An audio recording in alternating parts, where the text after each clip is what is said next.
Continuando con la exposición, el artículo 17,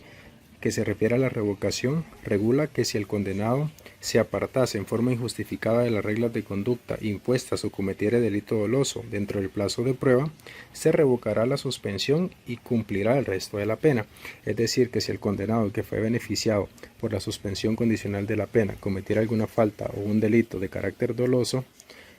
debido a esta conducta se invalidará y se anulará esta suspensión condicional y deberá seguir cumpliendo con la pena que se le imponga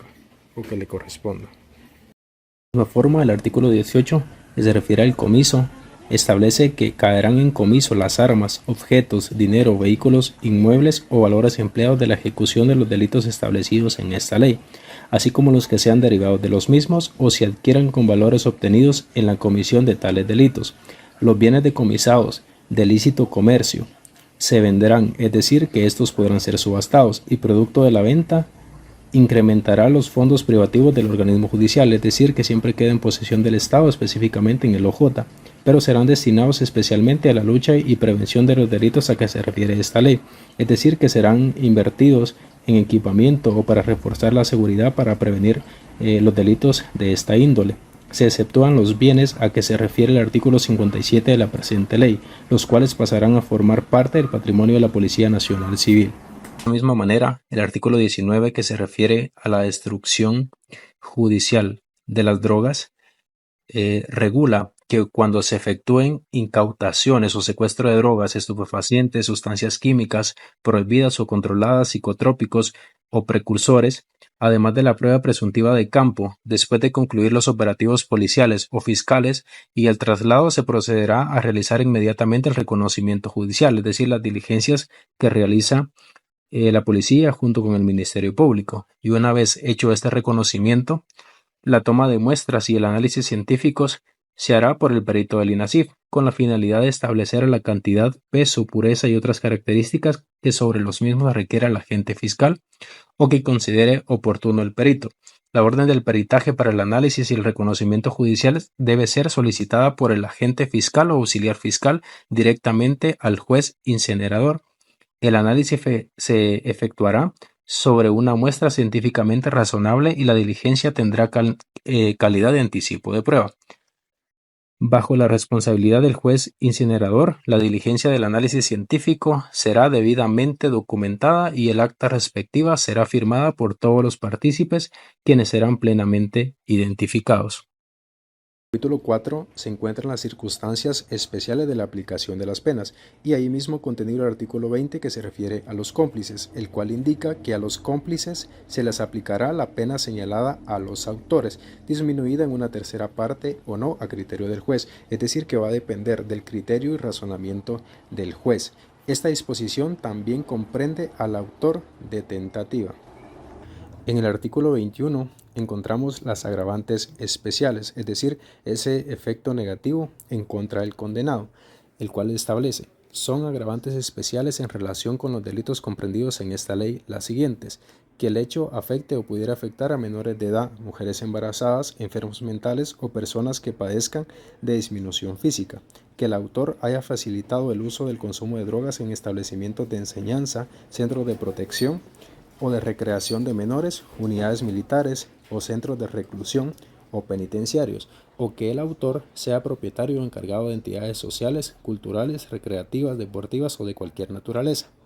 que el autor sea encargado de la prevención o persecución de los delitos establecidos en esta ley; que el autor sea funcionario o empleado público, utilice armas o ejerza profesión de las que se relacionan de un modo inmediato con la salud del pueblo. En los casos anteriores, la pena podrá aumentarse hasta el doble del máximo de la señalada al delito cometido. En el artículo 22 encontramos las atenuantes especiales, que es esa condición positiva, es decir, ese beneficio a favor del condenado, el cual establece que podrá rebajarse la pena hasta un cuarto del mínimo señalado en esta ley en los casos siguientes.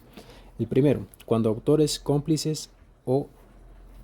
encubridores de los delitos contemplados en esta ley de manera espontánea ante juez competente proporcionarán, más allá de su participación, información que contribuya al establecimiento de los delitos tipificados en esta ley o a la captura de sus autores, o cuando el autor pusiera en conocimiento de la autoridad lo que supiera sobre los planes de la comisión de delitos ya mencionados, haciéndolo con tiempo suficiente para impedir su ejecución. Otro de los presupuestos es cuando durante las diligencias o dentro del proceso, hasta antes de la sentencia, el procesado diera información relevante que haga posible la incautación o decomiso de drogas o de bienes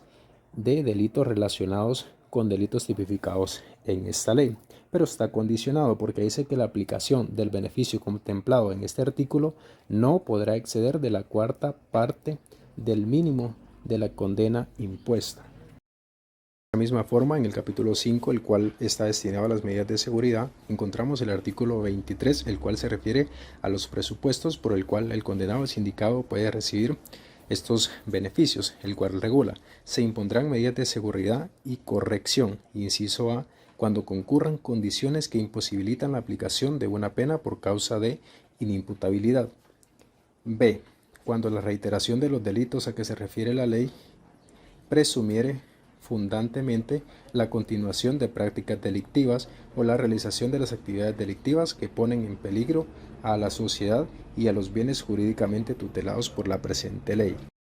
El artículo 24 se refiere a la duración de estas medidas de seguridad, el cual indica que las medidas de seguridad y corrección cesarán cuando desaparezcan las circunstancias que dieron lugar a su imposición, pero éstas deberán ser revisadas cada año. Bien, en cuanto a las clases de medidas de seguridad se refiere, las encontramos reguladas en el artículo 25, el cual regula que los tribunales competentes, al conocer de los delitos a que se refiere esta ley, podrán imponer las siguientes medidas de seguridad. Primeramente, el internamiento especial, que consistiría en el internamiento del inimputable en un lugar adecuado para cuidar de su persona y procurar su curación.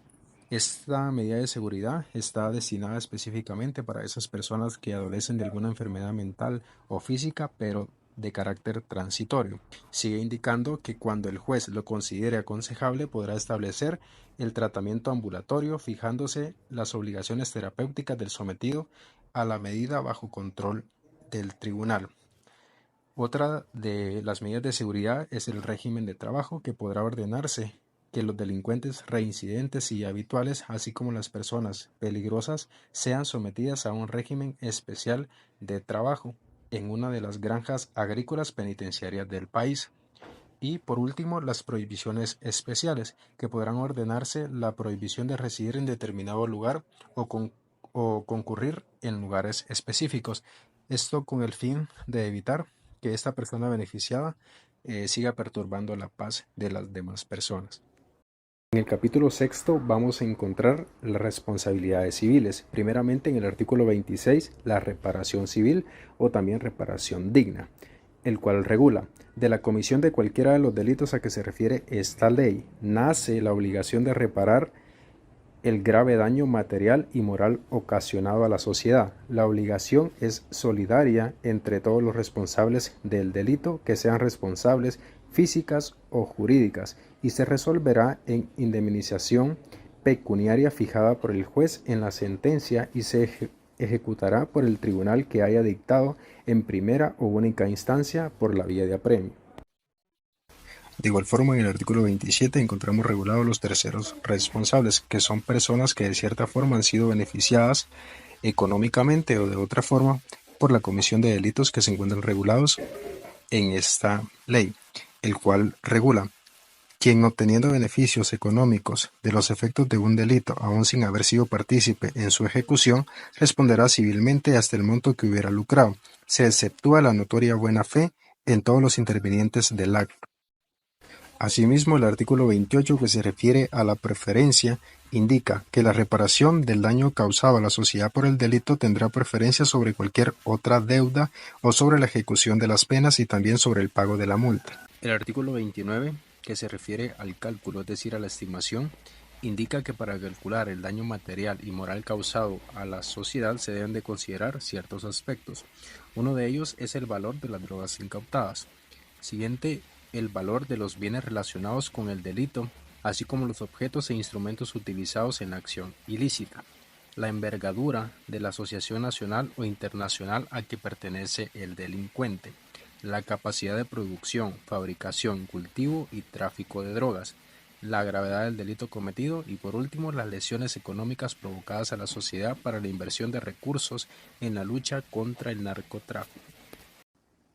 El artículo 30 se refiere a la sucesión, el cual establece que la responsabilidad civil derivada de los delitos señalados en esta ley se transmite a todos los herederos del responsable hasta el monto de la herencia recibida. Asimismo, el artículo 31, que se refiere a la oportunidad, indica que el Ministerio Público deberá, en representación de la sociedad, ejercer la acción civil conjuntamente con la acción penal y ambas se deducirán conforme a las normas del proceso penal.